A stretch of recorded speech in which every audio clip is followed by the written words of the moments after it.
On air, Dr. Reginald. Good morning, good afternoon, good evening, wherever you are. Welcome to the third panel of the Fratelli Tutti discussion. The theme we have been discussing the last 3 days has been working together in the light of Fratelli Tutti and Laudato Si. So we join brothers and sisters who are committed to peace, justice, and ecological preservation from all religious and spiritual traditions around the world, as we continue the legacy of Pope Francis and Sheikh Mohammed Al-Tayeb, the Grand Imam of Al-Azhar, and this biannual International Interfaith Conference. This is the second time we are holding this discussion with our partners in America, Asia, and Africa. So panel 3 is discussing integral human development, especially in reference to Populorum Progressio. In marking the second international conference Fratelli Tutti 2020, we're inspired by Pope Francis from this quote: "The signs of times are clearly show that human fraternity and care of creation form the sole way towards integral development and peace," already indicated by Pope St. John the 23rd and Paul the 6th and John Paul the 2nd. The 3 subsequent documents are compressed into the quotation of Populorum Progressio, produced in 1967, Laudato Si 2015, Fratelli Tutti 2020. And this is in the spirit of SDG 17 that speaks about partnerships that work in harmony with the rest of humanity to promote integral human development. So why is integral human development a cornerstone in Fratelli Tutti? First, the encyclical Populorum Progressio, written and presented on March 26, 1967, by Pope Paul VI, speaks on development of all people as the central focus. The benefits of economic development should serve all mankind and not just the few rich. It means development of peoples should be everyone's attention, especially in situations where people are striving to escape from hunger, misery, endemic diseases, lack of knowledge, those whose qualities are ignored by bad regimes or jail without justice. The latter calls for renewed consciousness, the global community, to make it their duty to promote human development as a service to all. And finally, we are looking at integral human development with caution that poverty can push people to violence guided by false messianism, which gives lies as promises and create dangerous illusions among the hungry and the homeless. Doing good for all the suffering globally calls for fraternity of reaching out and giving whatever kind of support they need. The practice of religion, race, color, ethnic affiliations, and giving support to human development. So welcome to this panel where we are going to discuss integral human development with reference to Populorum Progressio. And to start us off, our first speaker is going to be Winwin Romawati from as far as Indonesia. Winwin is the director of the Center for Gender Equality and Social Inclusion, Nadalut Ulama University, Yogyakarta, Indonesia, and teaches multiculturalism and gender in Islam at Darussalam Islamic College. She is a co-founder of Sirkandi Lintas Iman, an interfaith women's community and board member of the Forum of Interreligious Harmony of Yogyakarta Province. She is also a former vice president of Fatayat Nu Yogyakarta. Currently, she is finishing her PhD in interfaith study at Sunam Koligajaga State Islamic University. The topic of her dissertation is Women's Agency in Forum for Inter-Religious Harmony of Indonesia. So let's welcome Winwin for the first presentation. You're welcome. All right. Assalamualaikum warahmatullahi wabarakatuh. Good morning, good afternoon, everyone. I would like to thank you very much for Tangaza University for again invite me to be part of this global conference. I would like to present my talk about in Indonesian context. Yeah. So my presentation will explain about how actually Islamic movement in Indonesia contribute to the idea of Populorum Progressio that already initiated in 1967. As mentioned in many literature, that Indonesia is one of the largest Muslim country in the world, and also one of the most diverse ethnicity, culture, and also religion. It is important to mention that Indonesia is not Islamic State. Even there is a huge number of Muslim in our country, and also influential Islamic organizations such as Nahdlatul Ulama, Muhammadiyah, Ahmadiyah, and so on and so forth.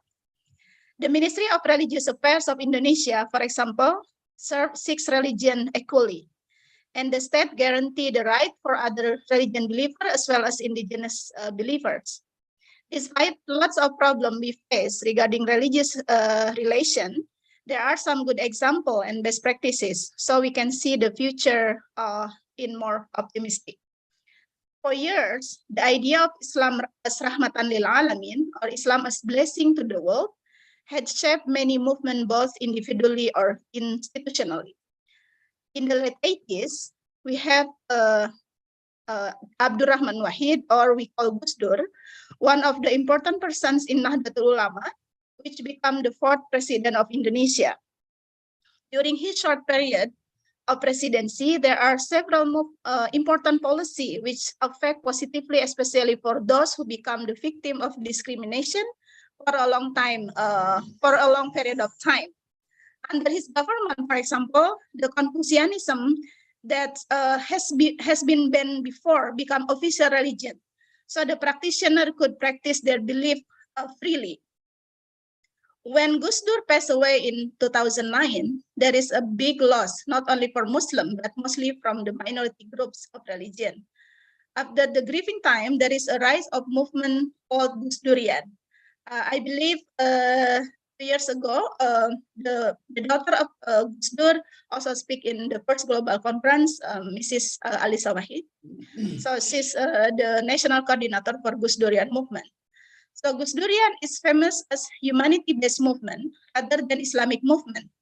The figure of Gus Dur as a person transformed into an idea that majority has responsibility to protect the minority. The basic idea of the movement are 9 values introduced by Gus Dur, namely Tauhid, humanity, justice, equality, humility, sisterhood, and also brotherhood, taking side to marginalized people and respect to local tradition. So the idea, the aspect of respect to local tradition is actually the typical, let's say, one of the uniqueness of the Nahdlatul Ulama movement.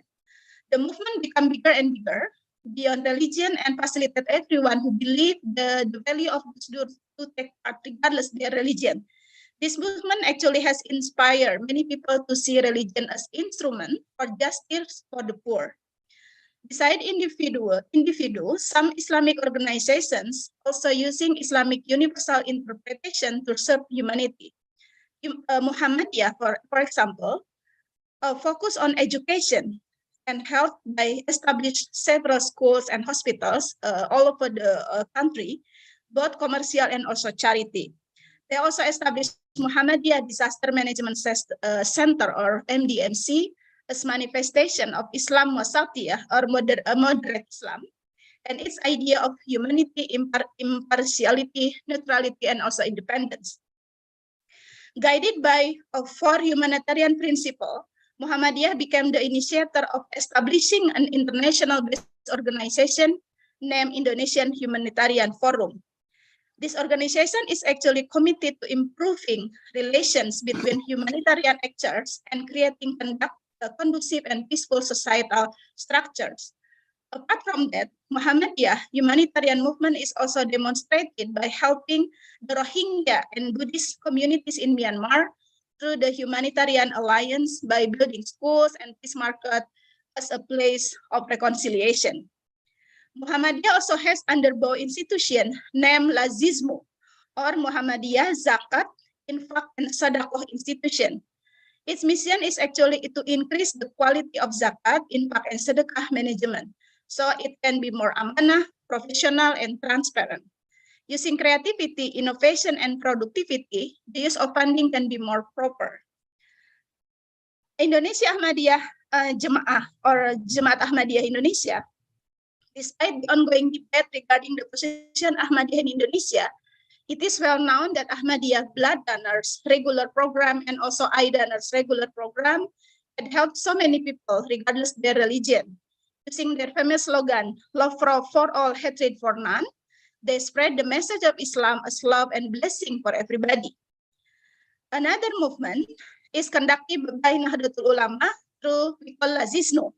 Lazisnu is Amil Zakat Infak and Sodako institution within Nahdlatul Ulama organization. As institution under Nahdlatul Ulama, Lazisnu mission is to organize community empowerment program to overcome poverty as well as access to proper education services. Beside Lazisnu, there is also we call Nahdlatul Ulama Coin movement. So the Nahdlatul Ulama Coin movement is actually collective movement carried out massively by all Nahdiyin by utilizing the existing structural network. I just want to let you know that currently the member of Nahdlatul Ulama community is more than 100 million throughout the country. So it's actually, we have a huge Muslim organization. Nahdlatul Ulama is a huge Muslim organization. So, this movement or the coin, Nahdlatul Ulama coin movement, starting from the center of branches in villages. So this kind of movement to how actually to proceed, the coin or the money and use for the benefit of society, such as building Nahdlatul Ulama offices for education, scholarship for underprivileged children, for the poor, and also for the orphans. Another beneficiary actually for this movement is our community in the health issue, social issue, disaster management, and etc. The philanthropic movements such as Lazisnu and Lazismo, as I mentioned earlier, and also blood donors and eye donors done by Jemaat Ahmadiyah Indonesia are expected to minimize the gap between the rich and the poor and also give access to those who need. Nowadays, there are a lot of philanthropic movement initiated by civil society, especially a benefaction institution. Indonesian government, on the other hand, since 2001 actually, already established what we call National Amil and Zakat Institution, or we call Basnas. It is the only official zakat institution based on Presidential Decree number 8, year 2001. And also already strengthened by regulation number 23 or by the law number 23 in 2011 about zakat management. As non-structural and independent body, Basnas were under the supervision of President and Ministry of Religious Affairs. So the mandate of this Basnas is actually to collect and distribute zakat, infak, and sadaqah on national level, and to ensure its maximum effort to eradicate poverty, increasing welfare, and minimize social gap. As you are aware that as a development country in Indonesia, we still have problem with the corruption, and also the big gap between rich and poor people. On the implementation of philanthropic movement, there are actually two major challenges. The first one is with the amount of philanthropic initiative, there is a lot amount of money. The problem is it is hard to monitor all movement due to the government limited sources. Some of the initiatives are against pluralistic idea and even intentionally addressed to support extremist movement. For example, ACT or Aksi Cepat Tanggap or the fast action response, which under consideration to be banned by the government, due to some findings of their involvement with the international extremist movement. So this is one of big challenge here in Indonesia. The second one, related to the first, is about the critical thinking of our society is still very low to respond to philanthropic program, because there are a lot of fraud cases based on the promise of heaven. Yeah, despite the situation actually in the other way, we still see the Islamic philanthropic movement as potential due to the religiosity of Indonesian people. Another opportunity is the benefaction potential. According to Wakaf information system of the Ministry of Religious Affairs, the amount of benefaction is almost 180 trillion per year. So this is actually a huge potential from our society, but unfortunately, based on data from the Indonesian Wakaf Agency or BWI, in 2022, the acquisition of Wakaf only reached 1.4 trillion rupiah. You can imagine we have the potential 180 trillion per year, but we only reach last year only reached 1.4 trillion rupiah. So there is still a lot of Wakaf potential that has not been utilized to eradicate poverty and equalize education for all people. What we need is actually amanah and also professional management to reach its maximum benefit for the poor. To close this presentation, actually, I would like to mention that the encyclic, the encyclic. This Fratelli Tutti and Populorum Progressio. Yeah, Populorum Progressio. I'm sorry, is actually coloring the worldwide about how people should treat the other, regardless their identity or their background. In the context of Islam in Indonesia, the similar idea actually has developed for years through many philanthropic movements. I think I will stop my presentation here and look forward to further discussion. So thank you very much, and Assalamualaikum warahmatullahi wabarakatuh. Thank you very much. We really applaud you for this concise and beautiful presentation on the movements, Islamic movements in Indonesia, and how they're living the spirit of Populorum Progressio, and especially the different groups that are handling humanitarian aid, support to marginalized people or people who need help, like the movement that's working among the Muslims. This is really commendable in the spirit of Populorum Progressio. So as we continue reflecting on this, we encourage our audience to make comments in the chats, and also if there are any questions or clarification to Win-Win as we continue. So thank you very much, Win-Win. Very nice. Thank you. Our second speaker is Professor Macharia Monene, who is a professor of history and international relations at the United States International University, Nairobi. He obtained his doctorate in diplomatic history in 1985 from Ohio University, Athens, Ohio. Dr. Monene has served as a collaborating international faculty, University June, Costello, and professional affiliate of the National Defense College, Karen, Nairobi. He also taught at University of Nairobi, and where he was chairman of the department at Kenyatta University, Moi University, the Ohio State University, Kentucky State University, and Ohio University. Dr. Mo has also served as an external examiner at the University of Nairobi, Kenyatta, Masinde Muliro University, and Egerton University. Dr. Monene is recognized as a public intellectual and resource person. He has received the United Nations recognition as an expert on decolonization. He is also rated among the top 100 CCTV commentators in the world and appears in Kenya and global media and public forums as an observer, analyst, columnist. Dr. Monene also serves as an advisor to the Harmony Institute in Nairobi, and is a great scholar, great friend of ours. Welcome, Professor. Thank you very much. Glad to be here. It is an interesting discussion that we are having, integrating three great concepts that have been advanced by two of the great popes, Pope Paul VI and Pope Francis, who is now doing some good work, touring some trouble spots in the world. So what we need to look at is to look at those three concepts and the context in which they arose, and maybe what it means to the rest of us. First, the title, which sounds very difficult, Populorum Progressio. Some of us need to learn some Italian to be able to. But in what context did it come up?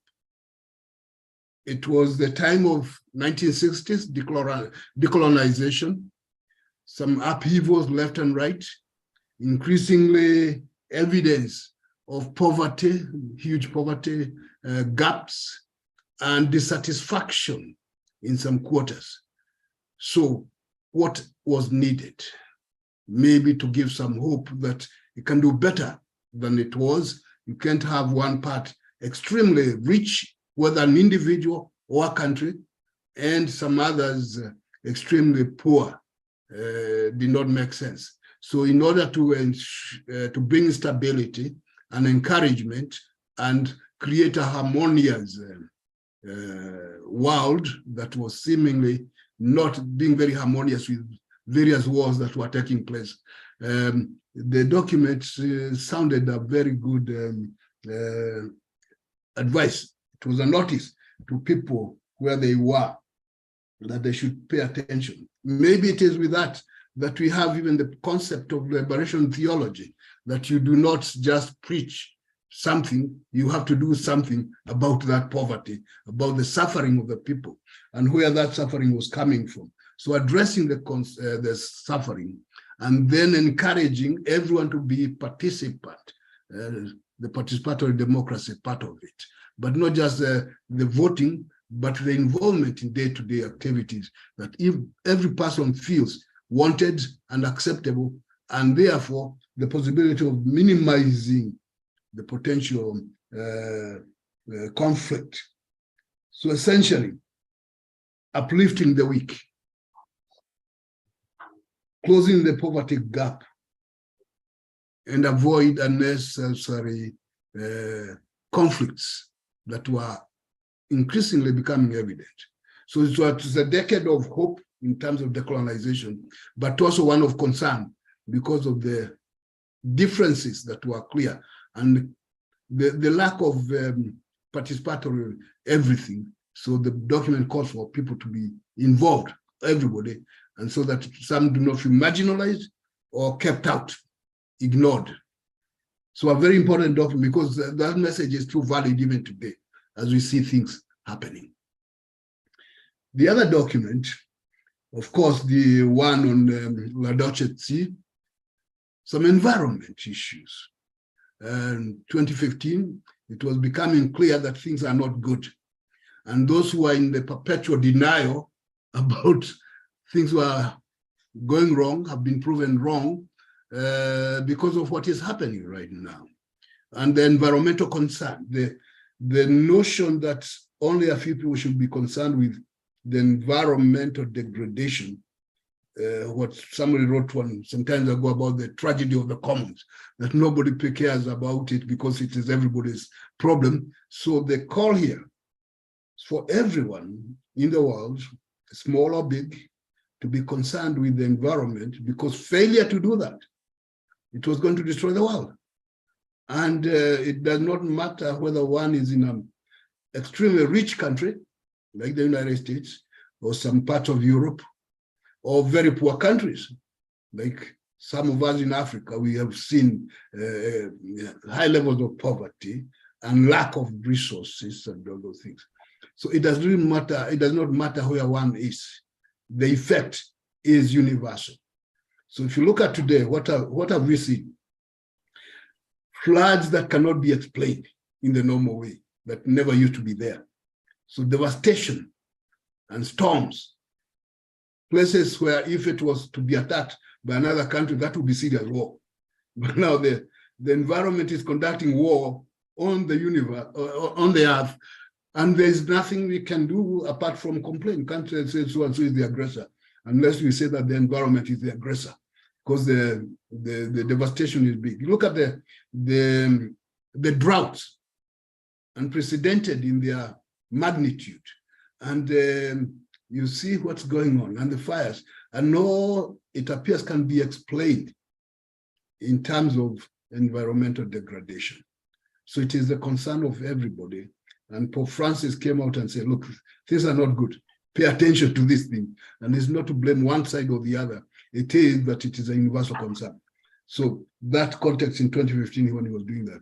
And those who ignored it are now regretting, because some of the biggest noise that were heard against the concern for environment were from very powerful countries that thought that they were immune to some of these things. But as we see it today, they are getting hit very hard by the environmental degradation, the climate change. So now many countries are talking about climate change. What do we do about it? What do we do about it? And they commit a lot of things saying we are going to do and then do nothing. That's a problem. Maybe the next tragedy, that they say they will and then they don't. But whether the people like it or not, this is a serious issue. And Pope Francis was very clear that we need to do something of it as a people of this earth, not as one or the other. It cannot be left to particular countries or one individual, something like that. So the climate change, the concept of the environmental degradation as a concern for people was very important at the time. The third concept, of course, universal brotherhood, fratelli tutti, total brotherhood, if you can say that, and why it is necessary in that. When it came out in 2020, what were we seeing in the world? A lot of lack of concern for the welfare of individuals, for those who are suffering. In Europe and in North America, they were coming up with a strange concept called what? The garden. And as the garden, it should be guarded from the jungle. And who are the jungle? We are the jungle. Yeah. So that effort to say now the garden in Europe and in North America should be guarded from those jungle people. And therefore the concern, the suffering of those people should not be an issue. So we notice what? Restrictions as to who can be helped, the migrations, who can be taken care of, or who is acceptable was the concern. And when that happens, we had with it the rise of nationalism, confused nationalism, and destructive nationalism. So people feel that they are, oh yeah, we are being protecting our country or this. We don't want those other people. And the effect of that was to increase the danger. And one of the problems with that mentality was that the people practicing that were actually responsible for the destruction of the countries where these people are running away from. And since they are responsible, they created an image that Europe and America were heavens and every other place is hell.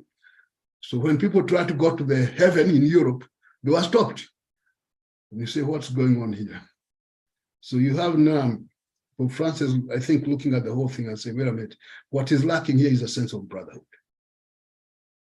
And since if you consider everyone else and other people as brothers or sisters, the likelihood of mistreating them will be minimus, will be reduced, not be very high. So spread the message that whoever it is the way you treat a brother is the way you should treat those miserable looking people who actually should not be miserable, either because of the environment or because you big powers did it. You bombed them into Stone Age and then they wonder why are they trying to come out. So the message there that something needs to be done.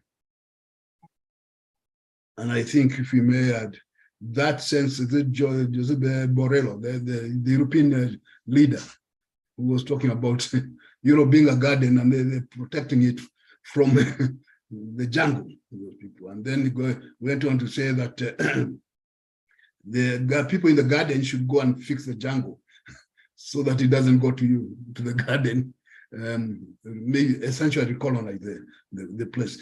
That kind of mentality is not very good, but it is there. And if it is there and it's being implemented, we notice it in the United States, the mess it did, to the point where they deny the reality of something like that. So those who are escaping natural or manufactured crises, what do you do with them? Is their fault? No, it's not their fault.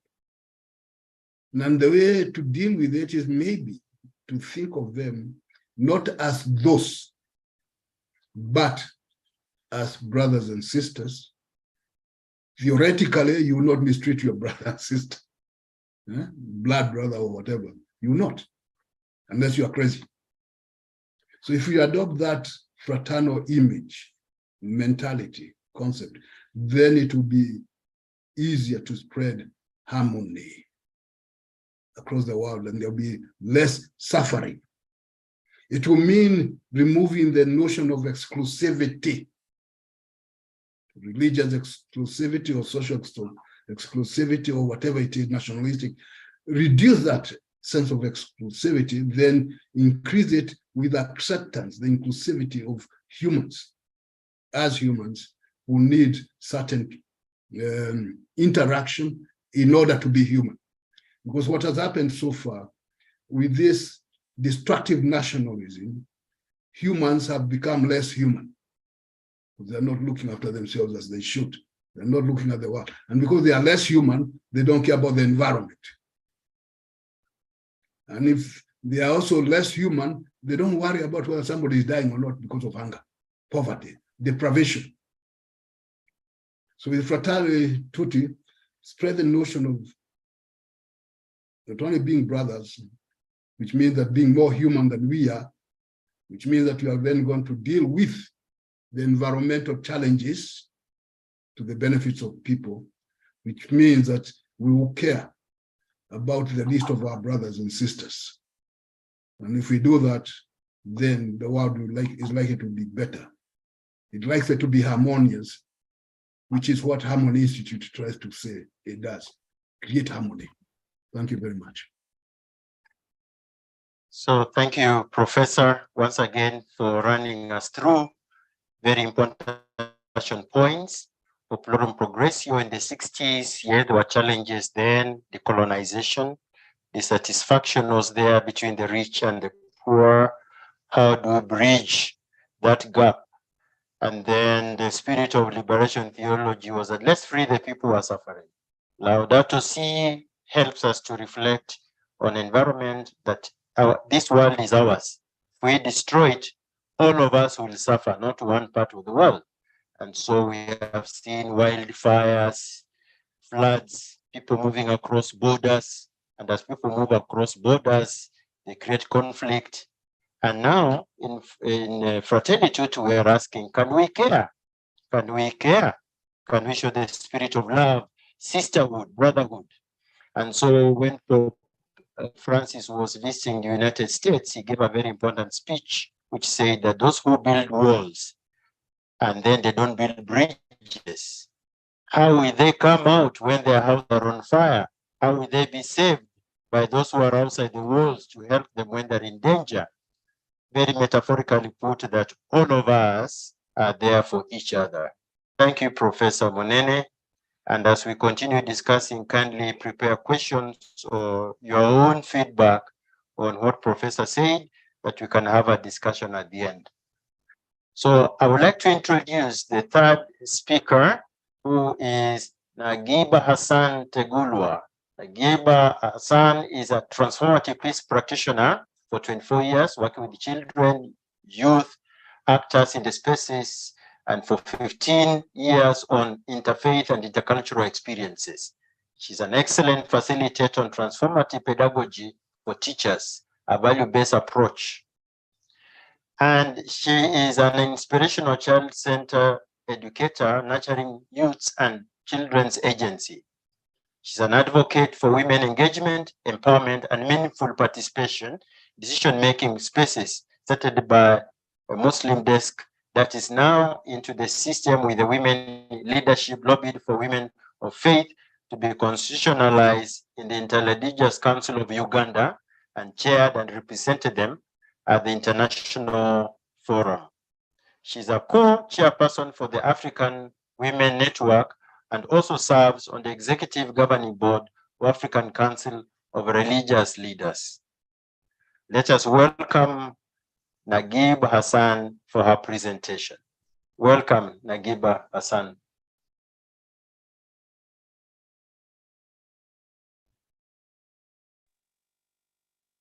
Assalamu alaikum warahmatullahi wabarakatuh. Good morning, everyone. Perhaps your voice just need to increase a little bit. Just increase your volume.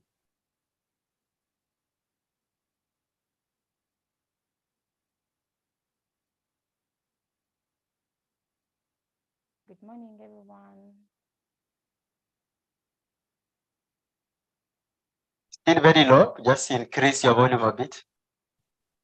Assalamu alaikum warahmatullahi wabarakatuh. Good morning, good afternoon, everyone. I'm so happy to be in this space to share and to learn from the space. And like I've been introduced, Nagiba Hassan Tabila. Kindly allow me to share a bit about the movement coming from. I think there is a problem. We can't hear. Yeah, just increase your volume, Hassan. Increase your volume on your side.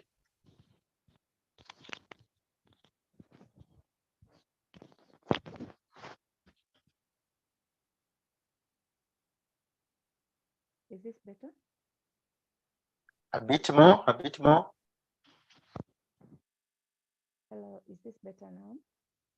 Not yet, but do you have any headphones if it's not too inconveniencing?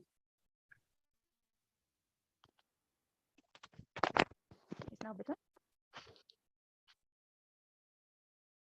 Sorry? You can now hear me? Ah, good, good, yes. Yes. Okay. Thank you so much for having me in this space. And I'm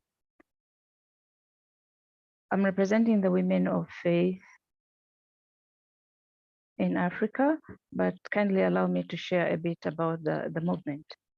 Religions for Peace International is I think one of the oldest, if it's not the oldest movement of religion, of different religions. And it's in about 90 countries in the 6 regions in the different continents. Religions for Peace has different religions coming together to deliberate on issues that concern people and then find solutions that are backed up with scriptures from the different teachings and religions.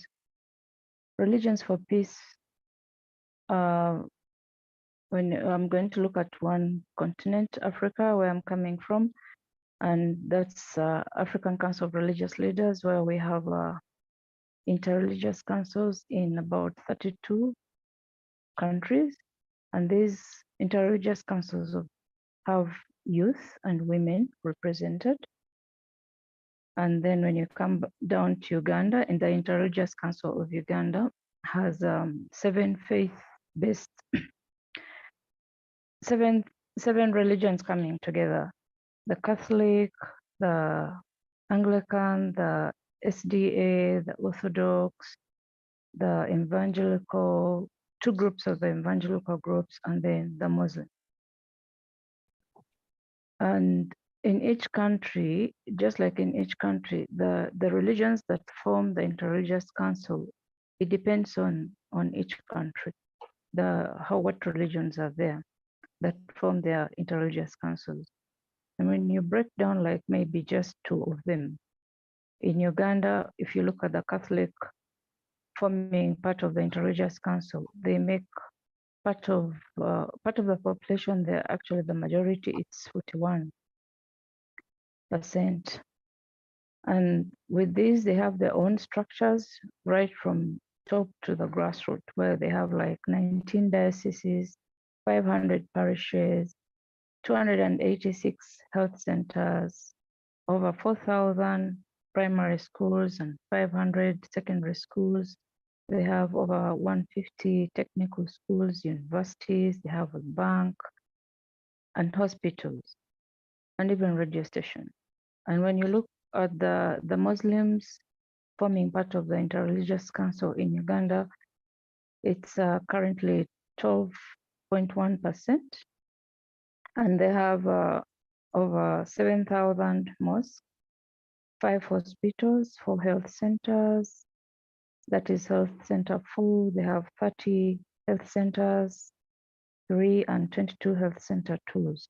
They have 2 radio stations, 5 universities, 1 medical bureau, and 6 post-secondary institutions. And then the women of faith. The women of faith has been a journey that was started by Sister Agatha, Sister Goretti Kisache. And in 2009, when I joined the Supreme Council, the Uganda Muslim Supreme Council, we worked together to see that we have the women constitutionalized in the different religious groups. Because if you're not part of the constitution, you're just like a guest in the space.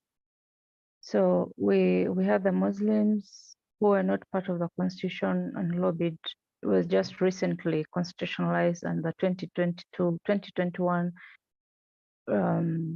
constitutional review got the women constitutionalized in the Uganda Muslim Supreme Council, and now we have women represented at the different levels of leadership. Apart from just sitting in management now, they also have a representative at the General Assembly and the different organs. The Interreligious Council has women as a constitutionalized, and they have a fully fledged team that is also registered. And then when you come to the ACRF, the African Council of Religious Leaders, the African Women of Faith are now part of the governing board.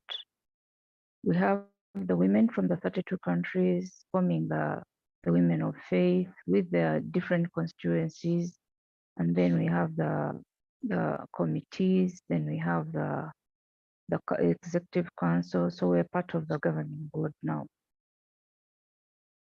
Looking back at today's conference, when we look at the call from His Holiness Pope Francis, is actually calling us to transform from inside, and also to look at all people as people, not as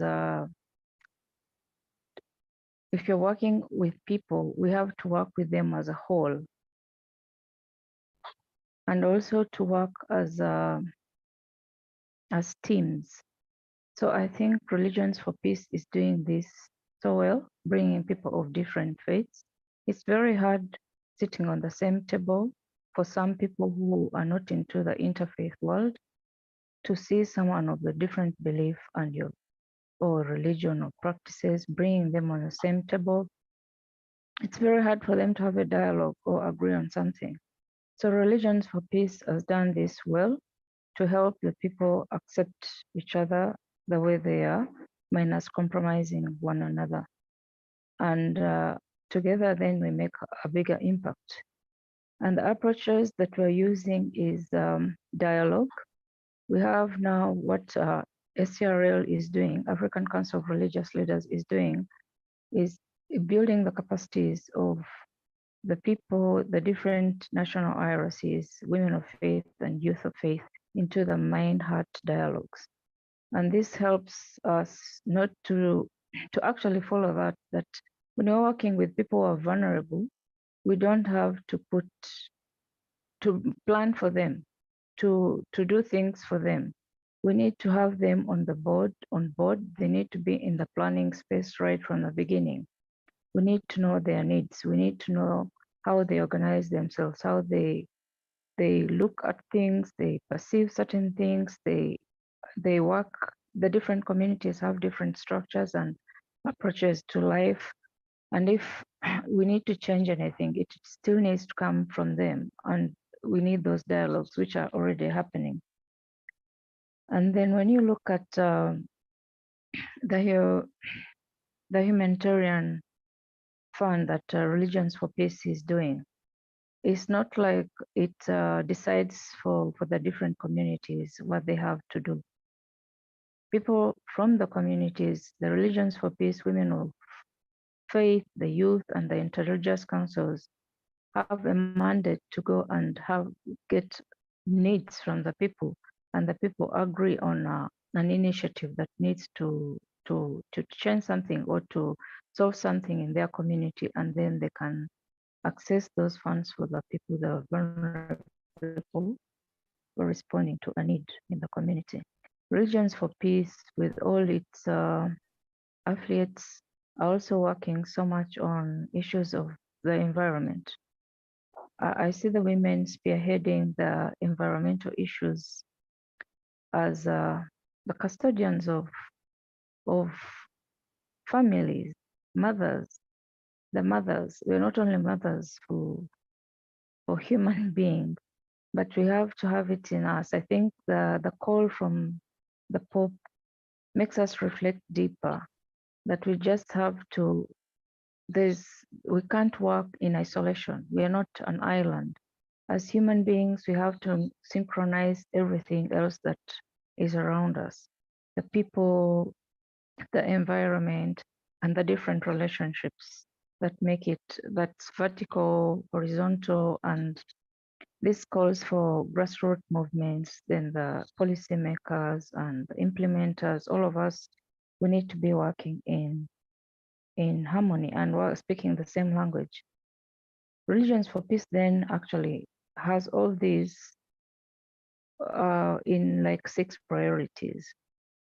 The first priority is having peaceful, just, and inclusive societies where the people of faith are taken to be as change makers for the common good. So we use our text, we use our teachings to actually respond to issues and then change it to what is supposed to be. Then the gender equality. For gender equality, when you look at the call, it calls for inclusiveness. And most times the women are not so included, especially in the religious spaces. It's gaining ground now, but we still have a long way to go. But when you say, for example, if you say religious leaders, automatically everyone will think it's a man. Why? Because the women are not top religious leaders in the majority of spaces. So as religious communities, we need to have a deliberate directive to be gender responsive in all the work we do. So gender equality is one of the biggest priorities for the Religions for Peace. And then we have the environment. We have to nurture the environment because, like, what is happening now with the environment, it's being destroyed, and we're making problems for ourselves and more problems for the next generation. Right now, Religions for Peace is working with the women and youth. Of course, the religious leaders on top will advocate for it and lobby for it and implement it, but the women and youth are on ground. So there are many programs happening across the world with the women spearheading the religion, with environmental issues. People are planting trees. Last year, we had a campaign that was, I think it was moved by Reverend Fred from Arigato International. But we joined that campaign and we planted, just as an individual, with my different youth, we planted 1,022 fruit trees. And we planted these in schools as fences for the schools, because in schools, especially in Africa, and particularly in Uganda, most children have no food. And once they don't have food, they will sleep in the afternoon. They will miss out what is being taught. And we don't expect this child to perform so well, like another child who is having their meals. So having fruit trees around the school can be helpful. At least they'll have something to eat. It may not be for them, but for the ones who maybe in 2-3 years or 3 years when the trees grow, the other children will be able to have the food. And that also brings me to, we're nurturing the children agencies. When children are brought to understand and appreciate their diversity, and then together they can transform the world. And using values, personally, I use mutual respect, empathy, responsibility, and reconciliation, believing that if each one of us practice those four values on a daily basis, we would have a peaceful world. Then it also helps the young people to also see themselves in the bigger picture. They know that they can contribute. This thing we tell them that they're leaders of tomorrow. I think we need to change that kind of language and show them that they're leaders right now, because everyone can contribute whatever they can where they are. So when we strengthen the children's agency and the young and the youth agency, they're able to do a lot. Because when you look at violent extremism, or when there's violence during elections, it's young people who are being recruited to engage in the acts of violence. So if we engage the young people and they appreciate their diversity, and they look at themselves as change agents, and they look at themselves in the bigger picture, that kind of mindset change helps them to do a lot of good things. They will be able to mobilize the others, because we know that young people also listen to young people. And most times, most young people don't have the right information. So empowering the young people will change their mindset, not for the bad, but for the good for themselves and the people around them. So also the other thing is interreligious education. Like most times in schools, the bullying that was happening before was based on religion, because everyone would tease the other about their religion for things they think or suspect or imagine about the other religion. But engaging them on issues of culture and religion, to appreciate it, not to convert them, but to appreciate the other the way they are, accept them the way they are, but not compromising at the same time, not compromising themselves, then helps them to be able to live in harmony and be able then to change themselves internally, and then they will be able to change, of course, anything around them. It's like when you're doing psychosocial support, if you're hurting, you'll hurt everyone around you. So if you're happy, everyone around you will be happy. If you're healed, you'll heal around people. You cannot give what you don't have. So we need to work a lot so that we engage the young people, especially the women of faith. We need to heal and be able to heal others. We need to learn, to get the knowledge, whether formally or informally, so that we are able to help the people around us. And then the freedom of thought and conscience. Still there's a lot of work that needs to go around this, because some people, of course, will feel that maybe this government or this group is favoring this religion, and it can cause disharmony, and which can cause people also to act out. So there's still a lot of work that needs to be done on those priorities. So when you're, I think our education system also needs to change, especially in Africa, because the old curriculum, we're trying to see what's happening with the new curriculum, but the old curriculum that has been there for so many years, especially in Uganda, is like they only teach to do and not how to live together. People will learn maybe to get the jobs and all that, and then we have a disconnect on how to live together, to learn to live together. It is a pillar in education. So transformative pedagogy in education is very crucial. Different groups are doing it and is having good impact. I'm using some of those approaches, and there's very good impact and feedback from the different young people are working with in schools. But this is something that needs to be carried around, because it's a whole framework where a child is taken through the different modules, first to understand themselves, work on the prejudices and injustices, understand injustices around them. And when they do that, they're able to transform themselves and then others.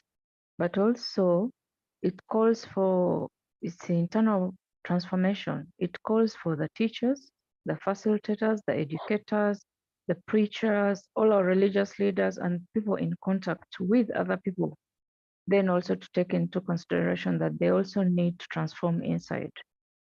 We need to be people or child-centered in our work. For teachers, they need to have to be role models. If you're teaching about values, are you demonstrating those values to the children? Because we know that they will learn what they see you doing, mostly less of what you say. They will learn from what your gestures, your body language, how are you communicating, how are you solving conflicts, how are you managing the different conflicts. So as educators or facilitators or people in contact with other people, we need to work on ourselves a lot. And I think that is still that works within the internal transformation. Then to be able to make ripples outside. Then also issues around poverty. I think poverty, while we're doing so much to change this or to reduce the gaps between the rich and the poor, as religious communities, there's so much that we need to do. We have to look at the structure, the cultural, and the different causes of poverty, and then address the issue, the root causes. Because giving handouts stays as just handouts and doesn't solve anything. And maybe also I wanted to mention something about the refugees. The Religion for Peace adopted affirmations that were actually made by the Council of Churches to respond to the issue of refugees. They also formed the Multi-Religious Council of Leaders that is working closely with the UNSHR to work to respond to the issue of refugees. And this is just a one-off thing that has been done. Different problems they've come up with different teams to work with that. But my question, I think a question to myself, because I see this happening, and I don't know if it's just one for me or for all of us to think about and reflect. When we receive refugees, which shouldn't be happening anyway, if religious communities were working as a team and closely with everyone and working with everyone, probably wouldn't be having wars in our countries. So because these people, because these wars are members of our constituencies, we talk to them, we talk into their lives. Religious leaders have two voices, the prophetic voice and the shepherd voice. The prophetic voice should be speaking to authority. if they see them going wrong, they need to stand out against injustices and guide them, whether it's in private or publicly, and hold them accountable. And they have the shepherd voice that talks into the lives of the people they lead in the daily constituency engagements. They can still teach a culture of peace using our different teachings, because all religions are peaceful. We need to pick out, just like the people who cause the violent extremism or violent acts, pick and choose verses that are incomplete, that are misinterpreted, and are got from the places, the holy books. So we should also have counter narratives, but teaching a culture of peace. My question on refugees still, when we receive refugees, one, they're taken in places that are remote, yet maybe because there are big numbers. But my concern is these people have killed or witnessed or seen someone kill their relative, their parent, or a sister or someone, and the person who killed, at that moment you're not judging why they killed. There are different reasons, and maybe they're out of defense and all of that. But to get these people, the person who was at that time was a perpetrator and a person who is a victim under one roof. I witnessed this when I went to one of the settlements, and we had an activity, and one group did not come to the event.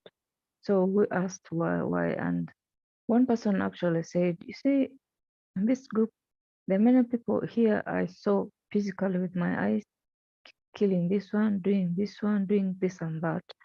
And you expect me to sit with the same person in the same space. I'm here because I have no choice. But you know, that feeling is still there. So as religious communities, I think we need to reflect so much, just like we have, maybe you're having psychosocial support for a couple and you have one side first and then the other side first, then bring them together. Probably we need to think about that. Of course, that will call for resources and all that. But I think we need to see, we don't want to keep people forever. Yeah, they need to go back to their country if they have to, but they need to go back when they are healed, when they're going to work together, when they're going to transform their country. Why should they be deprived from being in their countries? And this calls then for the partnership, the SDG 17, that calls everyone to partner. I don't know, but I feel that development partners, international communities need to now refocus themselves and work closely with religious communities, because one, we have the numbers. Those numbers are not numbers, they are people. We have the presence in all the places, and we're permanent. We know our people. This was seen during COVID, when government was trying to reach out with food. They couldn't reach everyone, but the religious communities go the last mile because they're up to the grassroots. Thank you so much. Right. Thank you for bringing this discussion to the front on the international community, where you have shared with us the role of women in peace building, community work, and how different faiths can come together and work in the same space for humanity. If we are running hospitals, they are for all the people. Schools are for all, universities are for all the people. And then the situation in Uganda, how they've tried to work together is very, very enterprising. But at the end, you're bringing us to reflect on SDG 17, that national partnerships, where the Pope is saying, can we serve people rather than judging them? Can we work within communities rather than looking at where they come from?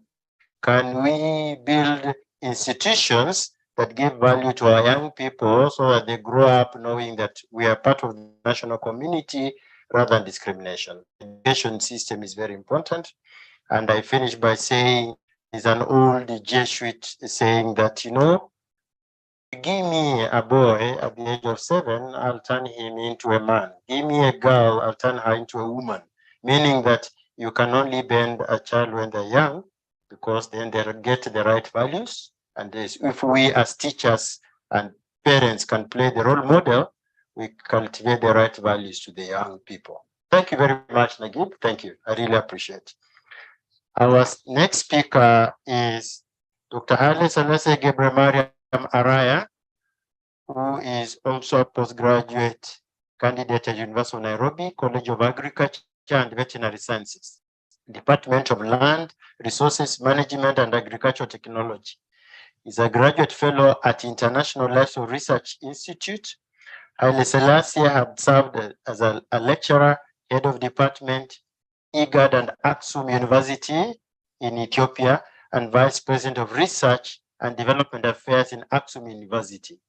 He worked in different places and positions in the Tigray region of Ethiopia for the last 20 years. So welcome, Gabriel Haile Selassie Gebremariam. I need to drink a bit of tea to pronounce your name. Yeah. Thank you, Dr. Reginald. Thank you so much.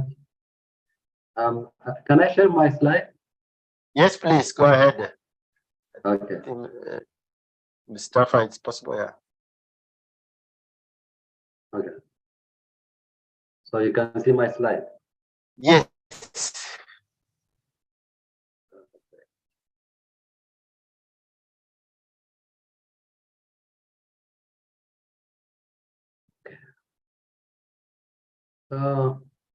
Thank you so much. I'm very much honored to be in front of you to present my thinking on the current topic. Me and my friend were developing this topic on what happens when there is peace and also when there is conflict. So the title might look a bit environmental, but it's somehow inclusive in content. So it is averting famine with ecological miracles through peace, local knowledge, management, and resilience in the Tigray region. So Tigray region, as you might be aware, is it's one of the ancient civilizations of the world, which was known as the Aksumite Kingdom. And now, previously it was inclusive, like Eritrea was also part of Ethiopia, and then it was Tigray because it's a Tigrinya-speaking region at that time.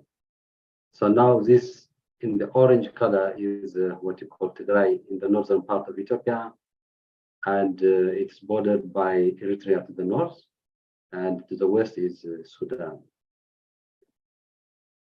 So Tigray is in terms of landform, you can see it's mountainous and an alternate level land also. We say it is naturally endowed region. It has historically more than about 150 Rokewan churches in the mountainous areas of Tigray. It's known for its religion. And it's also the Najashi, which was built in 7th century, is also found in Tigray here. And the current Tigray is a little bit modernized, and this is the monument that you see is erected for the remembrance of the 17,000 struggle of the Tigray People's Liberation Front of the Tigray people as a whole.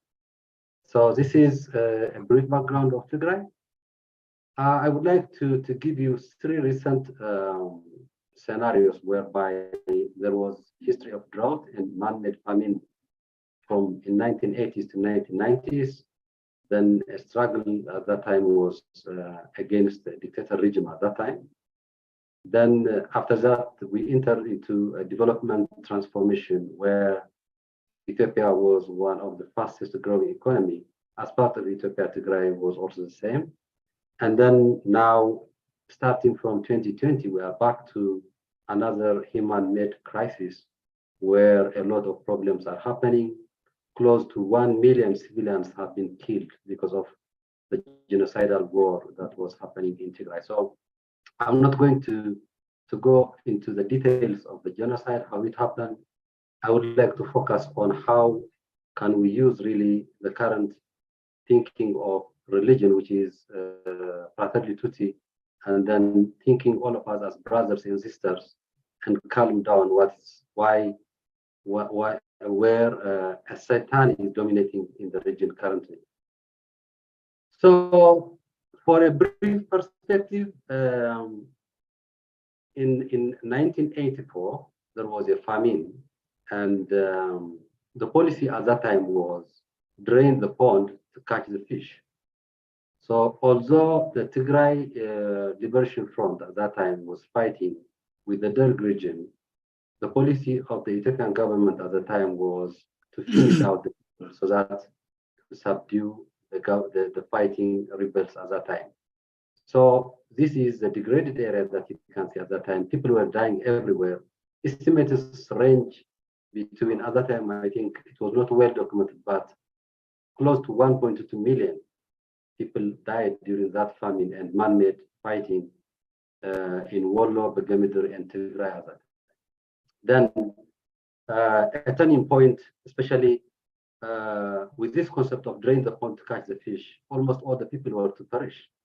But one man at that time, Michael Jackson, you can see, he voted and he said, he came with his colleagues with the word says, "We are the world," which now exactly fits what we call now fraternity duty. If one man or one group can do, calm down, can think very deeply, we can turn a very big disaster into peace.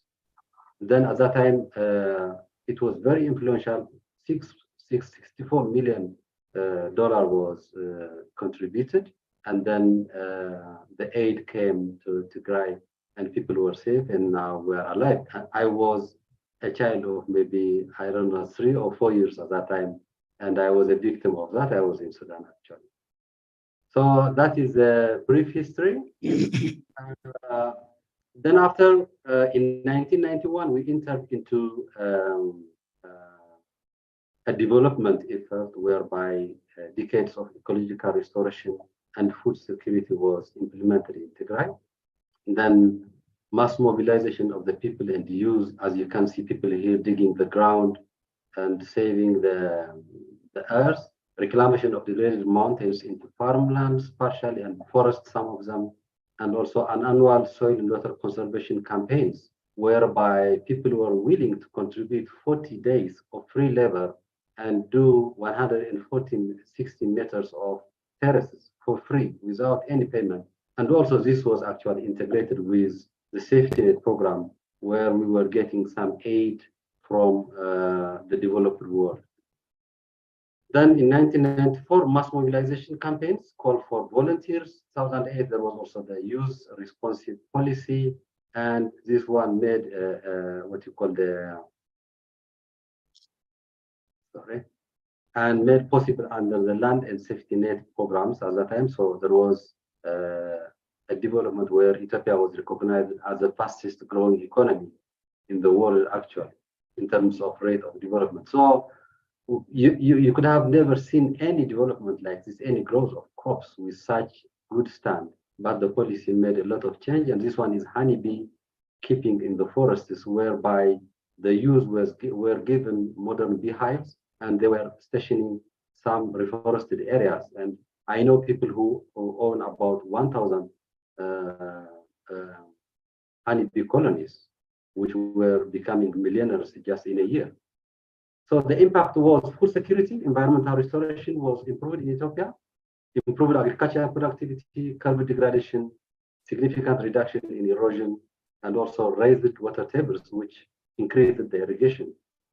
Social capacity building, farmers gained competencies in production and marketing, economic opportunity and collective resilience, and employment and economic production where environmentally friendly job creation was done, like dairy production, honey production, as I said, and fattening or beef production was actually promoted. If I take one example called Abraha, just one area, this is a mountain area, highly degraded area, then 60 villagers perished from 1984. They banned the area, but in 1998, the villagers risked resettlement from the uninhabitable settlement area, and they came and they actually changed the area into development. Then the the main principles they follow were livestock grazing management and newly agreed bylaws, which is local forest management, terrace development to prevent soil erosion, tree planting, transformed infertile soil to crop productivity, helping to achieve food security. So this came and actually Tigray was recognized in the Equator Initiative Prize and also in the Rio 20 for innovative hunger solution for hunger. So in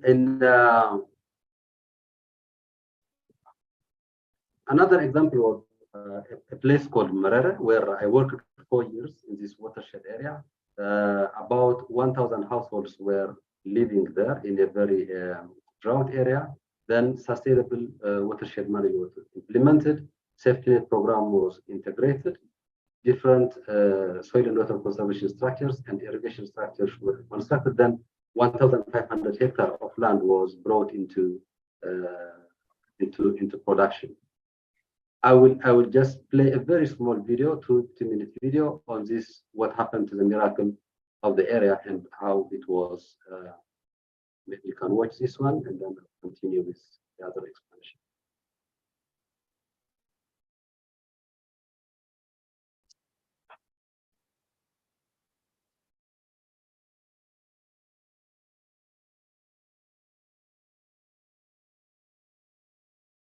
The video there.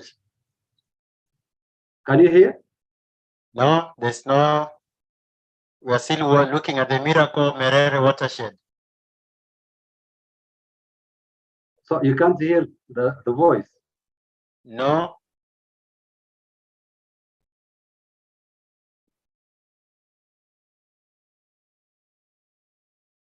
And now? Nothing.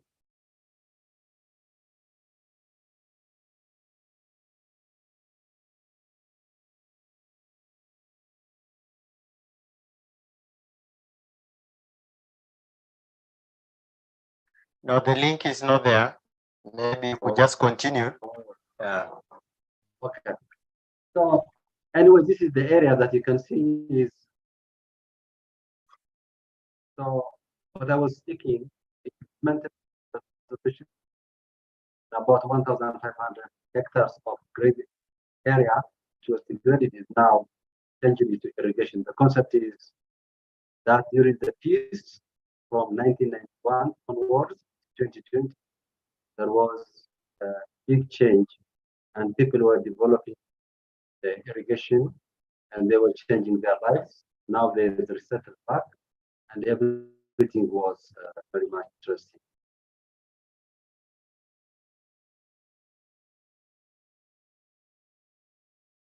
And still they are just talking about the plan is also continuing. So then after that, again, I have a small video. I will explain if you cannot hear, but the Future Policy Award, Tigray was actually a champion globally. And then Tigray was given the gold medalist in 2017. And the world, under the title of the World Best Policy in Combating Desertification through rehabilitation of the degraded areas. So there is a small video. If you cannot hear, I will explain why it says. So this is the Future Policy Award 2017. In the same region that war is undergoing today.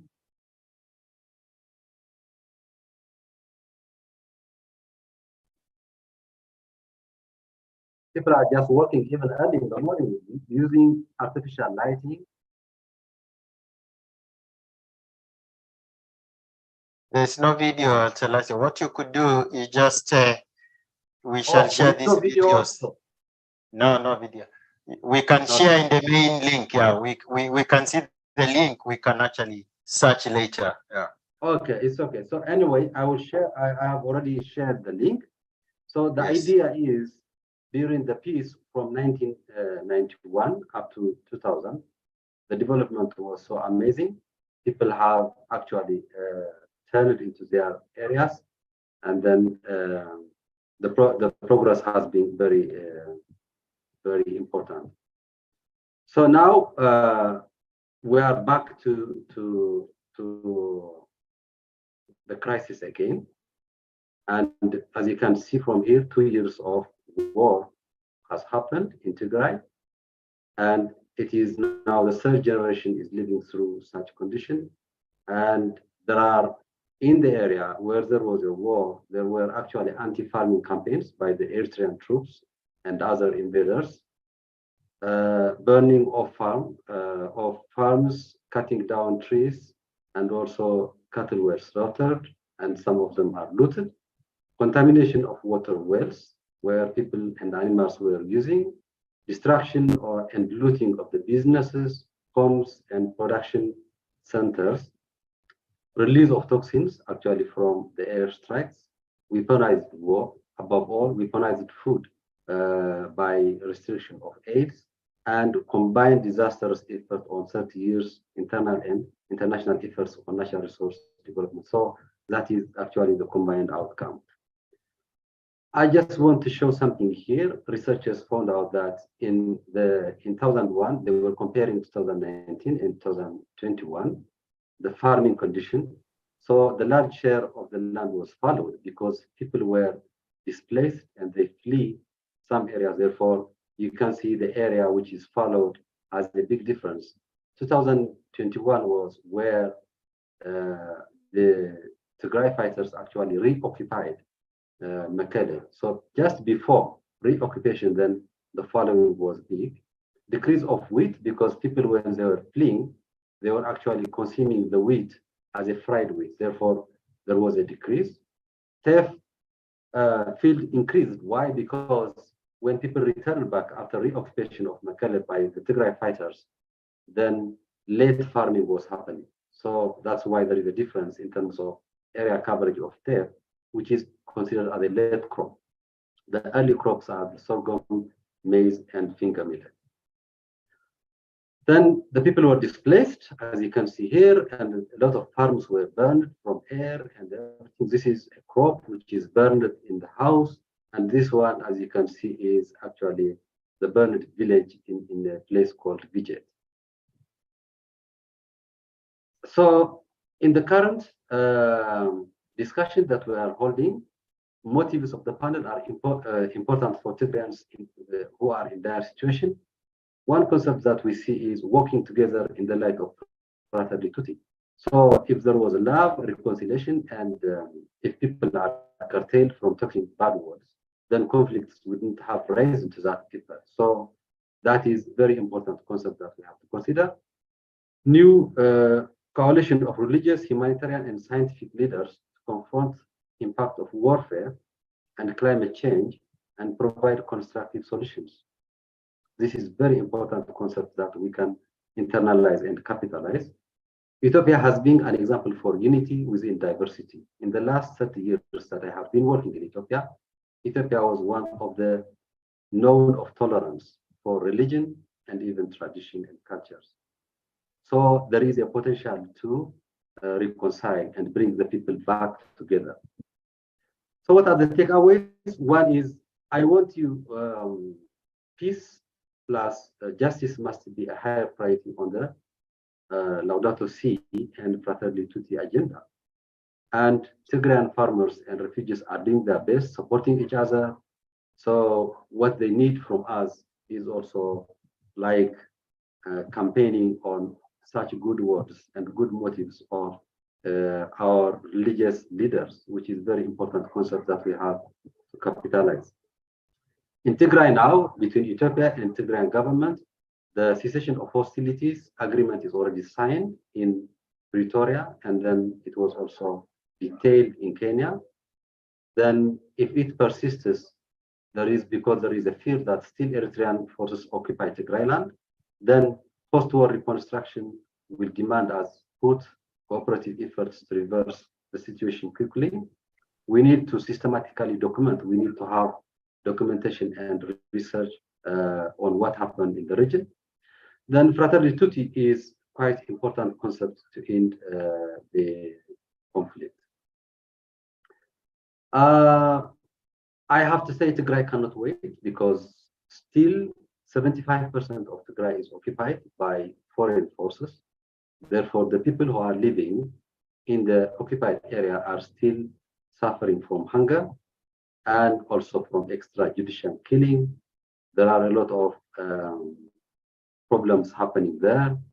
There is rape still undergoing, extrajudicial killing of people is there, and other problems also like looting and everything. So one action that we have to take is continue to learn about the situation in Tigray. I want you to search and look what's happening about Tigray. There is still, what I mentioned earlier, are still ongoing in Tigray.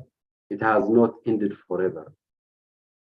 Advocate to your respective representatives and the international community to take action. Especially the main action that we want currently as Tigrayans is lift the blockade on humanitarian aid, banking services, and electricity. Withdrawal of all hostile forces from Tigray, and accountability mechanisms should be put into place. Partner with local organizations. There are international organizations operating globally, Tigrayans. One is Tigray Development Association, Hub in Tigray, Tigray Hub, Health Professional Network for Tigray, Shop Ponjo, Make Injera Not War, Global Society of Tigrayan Scholars, which we are also members of that. So religion is perhaps the most effective rule we have on earth, the most effective and binding. Everyone respects religion, talks from religious fathers. So as we put ourselves in this motive, and if we talk in a religious manner, I think everyone can respond positively, and we can calm any conflict, any problem in the world. Fraternity is crucial. We need to capitalize on it. And I would like to conclude my message by saying, let's win conflict with love of our brothers. Thank you so much. Thank you, Dr. Haile Selassie, for this very moving and strong message you're passing across, that lessons we learned from Tigray is that we can be one country, but one part of the country can be attacked, can deteriorate in peace building, can deteriorate in human values. And if we're not careful, then the people who suffer really are the individual communities in those regions. So 1984, the campaign was drain the pond, which means that you kill the people who don't belong to you. And then you close the rivers, then the water doesn't flow to the land. And so it was man-made famine, which also led to, we remember Live Aid in 1985, which everybody talks about. And the famous song is, "We Are the World, We Are the World." But now come in 2020, we went back to the crisis, and here we are. We have just now gotten out of the war, and we've signed a peace agreement. And then we hope that peace and justice can prevail, and that the lessons learned from the situation of Tigray as part of Ethiopia, that humanity should learn to live in peace, harmony, and care for one another in the spirit of fraternity and Laudato Si. Thank you very much, Haile Selassie. So there are a couple of questions. We still have about half an hour to dialogue, and I think a couple of questions were raised. I would like to see, the first one is Professor Monene, could we relate integral human development to UN SDGs, leaving no one behind?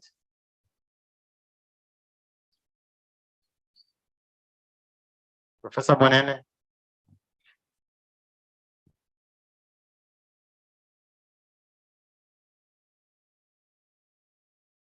Okay, as we wait for Professor Monene, maybe the connection not good, but this is also for Nagiba. How can teachers be enabled in practical way that they can be role model to students? What are the tools to make teachers become role models? Yes. Shall I respond to that now? Yes, please, go ahead. Yeah. Thank you. There you see, like where we have the trainings in the universities and teacher training centers, but most of it was teacher-centered, like the traditional way of teaching. But right now, there's a lot of efforts being done to make to turn around things, to have the teachers have an approach of a child-centered approach. Arigato International has got a very nice program for teachers called Ethics Education Approach. The ethics education approach takes the teachers through different ways and gives them tools. They can actually access that online, but they need to consider like how you do your lesson plan, how you do your scheming. You have to consider a lot of things. You have to look at the learners, the age. You have to be what you're coming from different backgrounds, different religions, and different maybe ethnic groups. So as a teacher, you don't come to class and start teasing one tribe or one religion or one political party. You have to be above that. As a teacher, you need to take everything in consideration of your learners. So you have to be context sensitive. We have to have our content and the way we approach or engage with the children in a sensitive way. We have to engage the children. First of all, you need to create a safe space. One of the things that fails our kind of learning or teaching is not creating a safe space. In the safe space, we need to have the children to know that you're there for each one of them, and they should be free and feel safe to ask any question, to say they don't know. It should be okay to say that they don't understand, that they will not be teased. When you're making rules for the space for your classroom, don't come with your typed rules or make your own rules as a teacher and come and pin them in the room, because they will be your rules, not for the children. For a safe space and having everyone inclusive, it would be good to have the children engaged in coming up with the rules they want to follow while they're in that space. That way they own it, and it's easier for them. If you say, you don't have to say keep quiet, you could just say, let's read number 3. And number 3 says take turns to talk, meaning one person talks and everyone listens to that person. So it's an ownership. Learning is not a one way. We're learning from these young people and they're learning from us. But also there's this whole program has the different elements of creating a safe space, in helping the children to learn as individuals and also learn together with each other. There's working on yourself as a role model. You need to be knowledgeable of what you're teaching, not coming from a different profession and coming to teach. And you end up beating children because it's the quickest way to punish and it's not going to help. So as a role model, you need to reflect on a daily basis on your values, on your approach, on your methods and content. And then Okay. also we need to see how all this connects a child, like while we're teaching, helping facilitate the learning, we need to help the learners know that it's not only happening in class, but it goes outside there. How then do they relate? It all starts in class. They need to see the connectivity. Thank you. Thank you. Yeah. It's very well put, and also for the speaker, I think Tangaza can also learn a model from the Institute of Education at Tangaza. They use the LASA model: leave nobody behind, don't run alone to become number one, and the others are not also becoming number one. Can we all be number one together? That inclusivity is very important. Professor Monene, it was this question: could we relate integral human development SDGs, leaving no one behind? Could you repeat the question? Yeah, it's in the chat here. Could we relate integral human development to United Nations Sustainable Development Goals, leaving no one behind? Yes, it can be done. in the sense that we need good education throughout the concerned places, so that, first of all, people have to feel that they are part of it. And if they do not feel it, then there is something wrong. So how do we make people feel that they are part of it in every aspect? And the effort to do that calls for all people concerned, those in the leadership and those in the followership, so that it can be done. All people can be part of it, but it takes concerted effort. Yes. Thank you very much. I think this is for win-win, win-win. You shared very well about the fourth president and his desire to see a society that is very inclusive. But you also mentioned some of the challenges, especially in the philanthropic movement. So what do you think has gone wrong in this situation? Yeah, basically, if we talk about the philanthropic movement, mostly come from the civil society, right?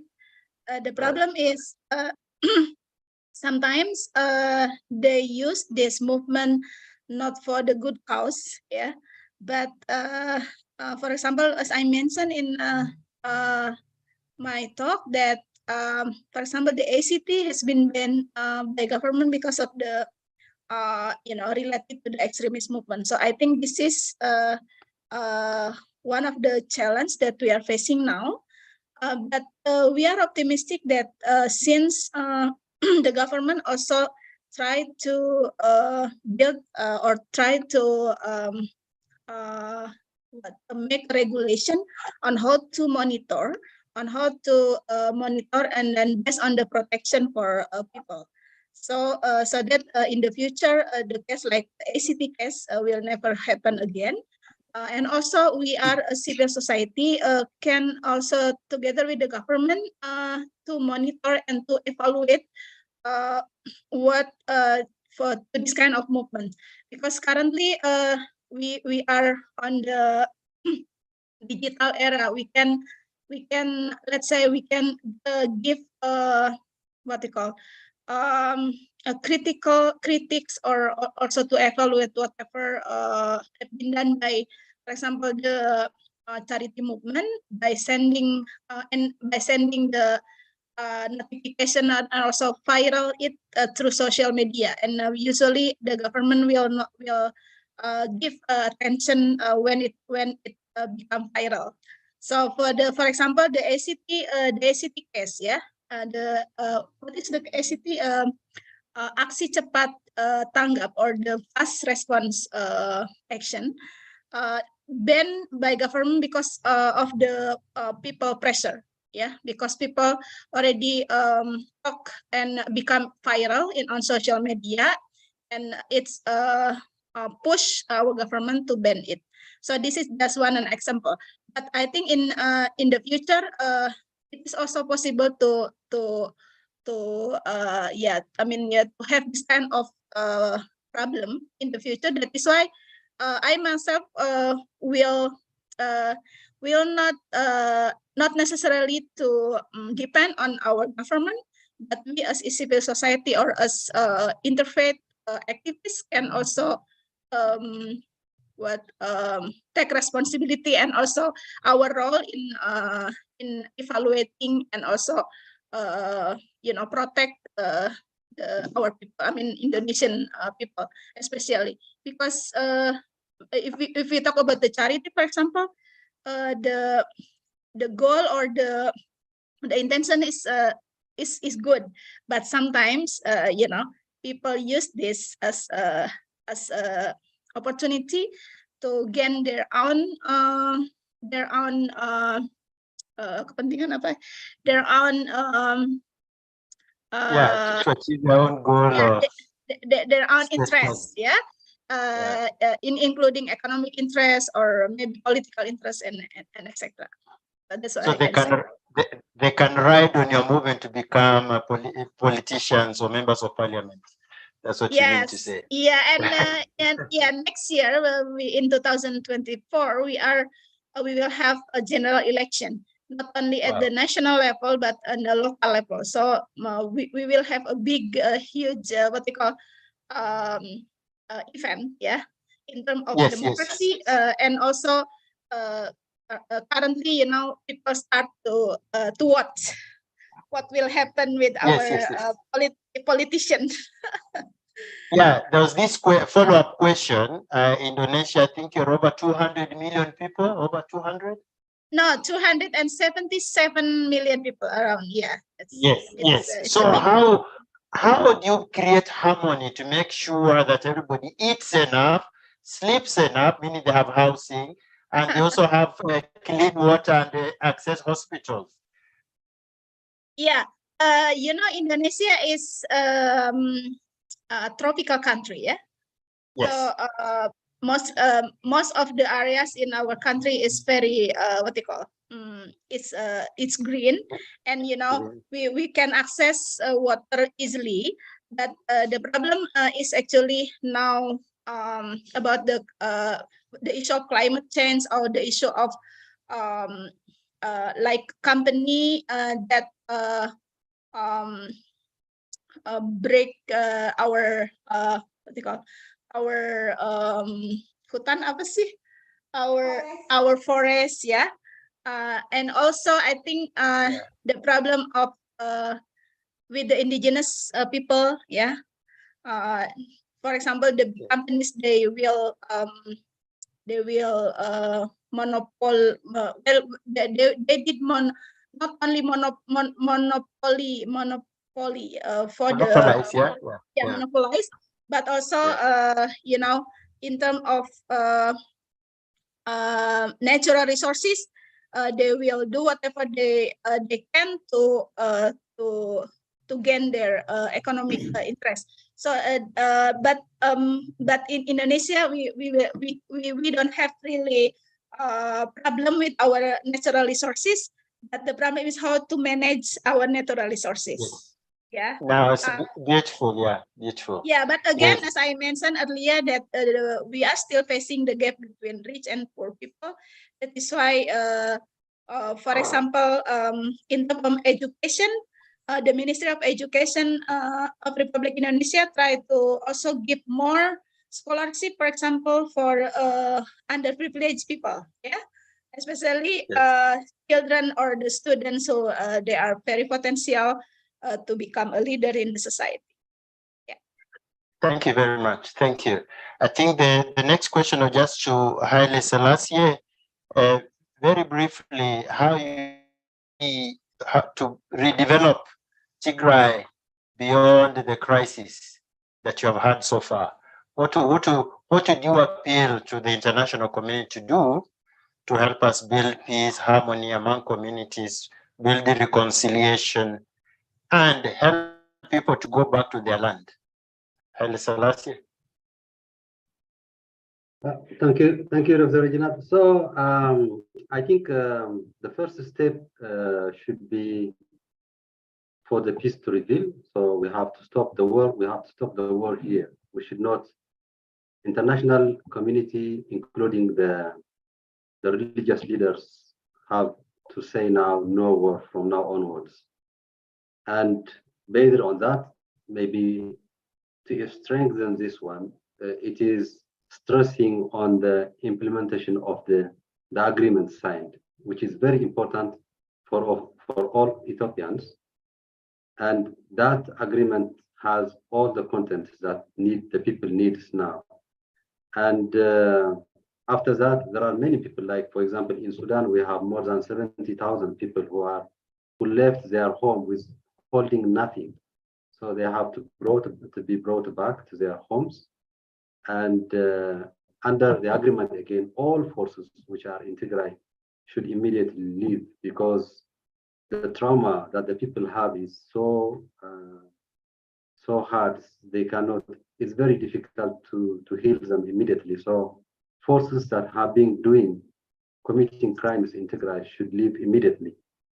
And then after that, people-to-people relationship will be very easy. Just religious leaders talking few words for a few months can heal the trauma immediately. But the forces should be out immediately. That is my message. No, thank you very much. And Professor Monene, being an expert in the region, what can we draw from the situation of conflict in the Horn of Africa to help us start building peace and living in harmony and opening up our borders within the region, rather than maybe just concentrating on people who cross the border to Europe? What would be your message, Professor? Thank you. I think we need to rethink our situation, to rethink the concept of the state and the borders that we have, and more integration, to rethink the issue of nationalism that tends to divide the region within countries and across the countries. So there is a need for a lot of rethinking in order to accept more people. And then from that mutual acceptance, we grow the regional economy. Right now, there is a lot of destruction of the regional productivity. And when that destruction continues, of course, there is desperation because there is no food, there are no shelter, and so people have to run away. So we need to minimize that ability to generate refugees, because we do a very good job of generating refugees. So how do we stop that? By encouraging a sense of stability, concern with the welfare of the neighbor, the brotherhood thing that should be dealt with. And once we deal with the brotherhood thing and the economy picks up as a regional thing, even the sense of security comes in. So if we can increase the areas of cooperation for economic and security purposes, we are likely to move a bit far. Then this idea that the good things are in Europe or in America needs to be reversed, because we can provide the environment both materially and conceptually in which people feel at home in the region rather than thinking they can be at home somewhere else. So it's a whole attitudinal change. That's what I'm saying. We need to rethink everything. And once we rethink, then we do something about it. Which then raises the question of who is going to do the doing. The kind of leadership we have may have a problem accepting the rethinking and the possible redoing. But so we have a lot of challenge to convince our leaders in every one of these countries that there is need for regional rethinking about the welfare, the geopolitical interest, the environmental interest, and mostly the economic interest that can bring people together. One of the things that may be going well in the long run, we notice that there is an expansion of desire for regional countries to join the East African community. And that in itself, in theory, will bring more and more people and countries together. They work, they do things together.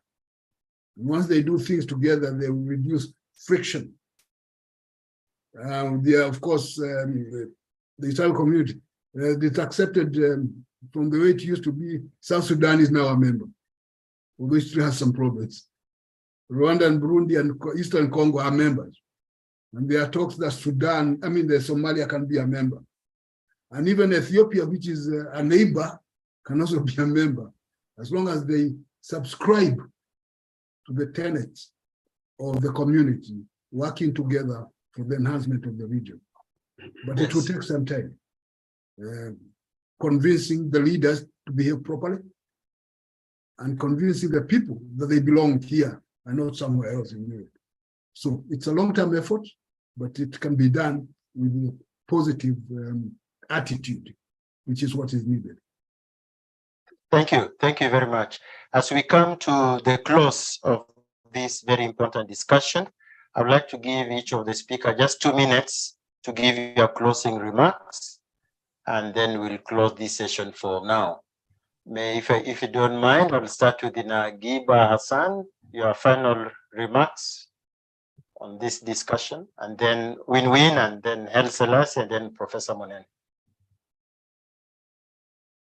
Thank you so much. I think the call from His Holiness calls us to reflect as individuals and have also collective responsibilities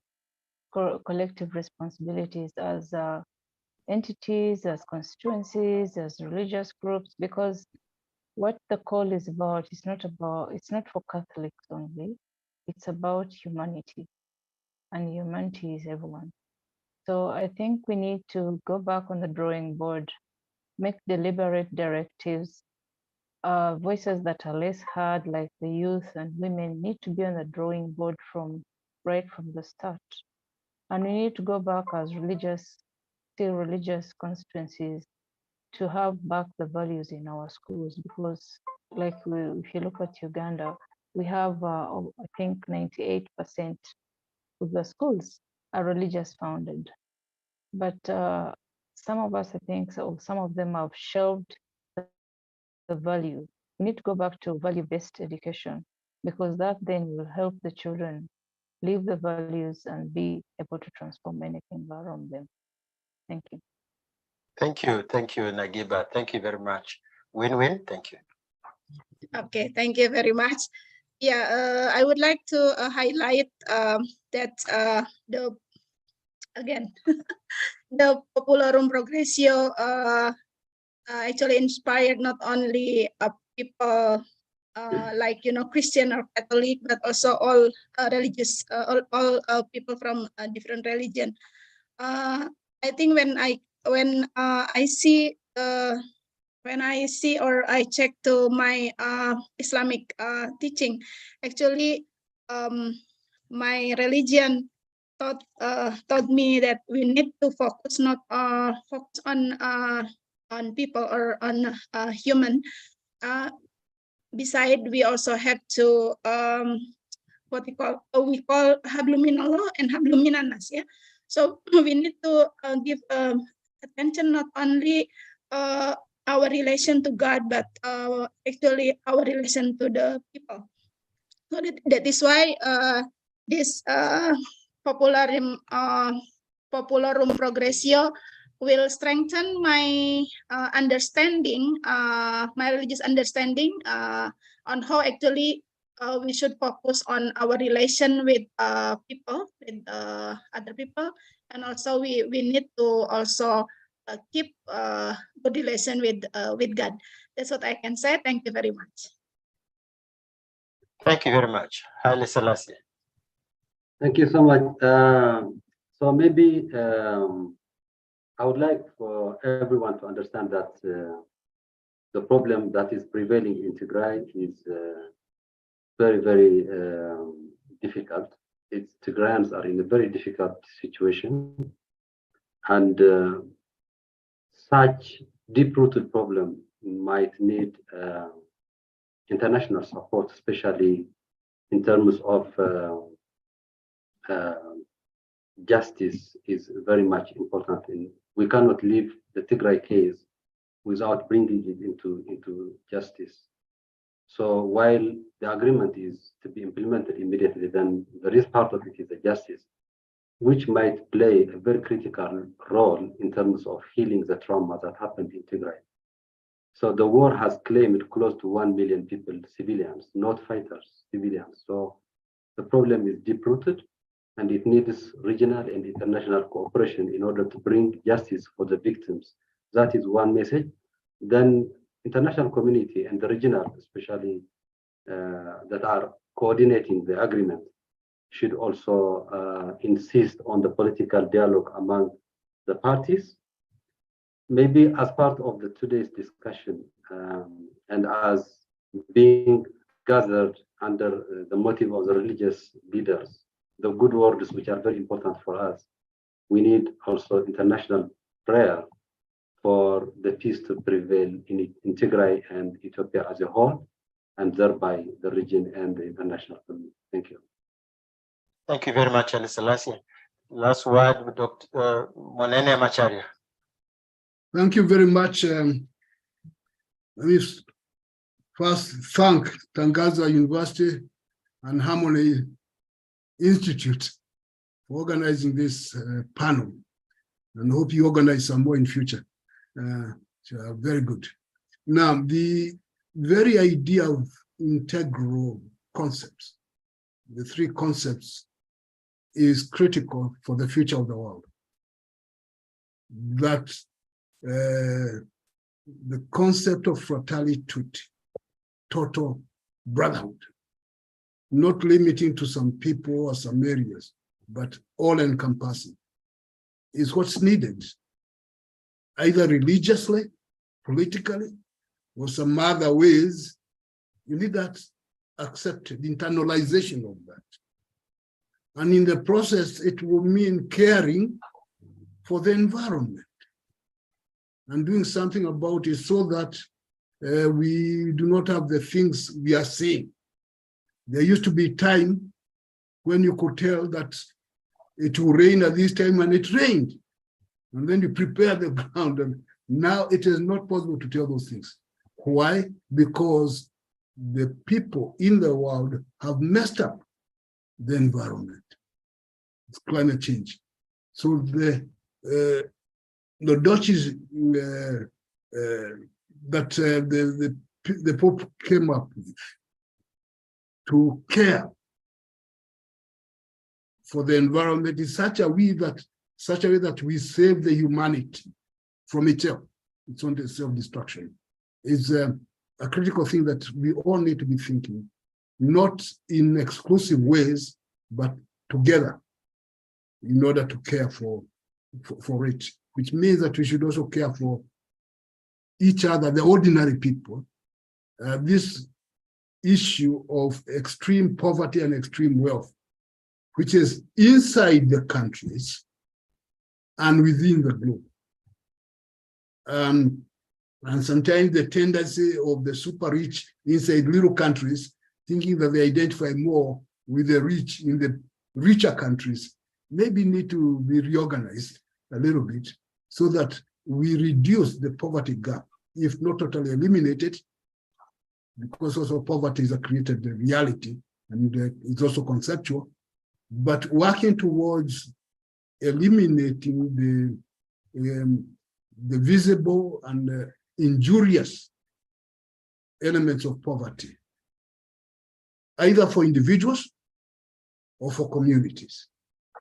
And when that is done, then we have a popular way of improving humanities, making that popular population progress, which Pope Paul VI came up with. There always will be challenges. Each time will have its own challenges. And the question is, how does humanity deal with those emerging challenges? Because they are going to be there. But it looks, in conclusion, that those three concepts are going to be constant, even in the future. So we should bear that in mind. Thank you very much.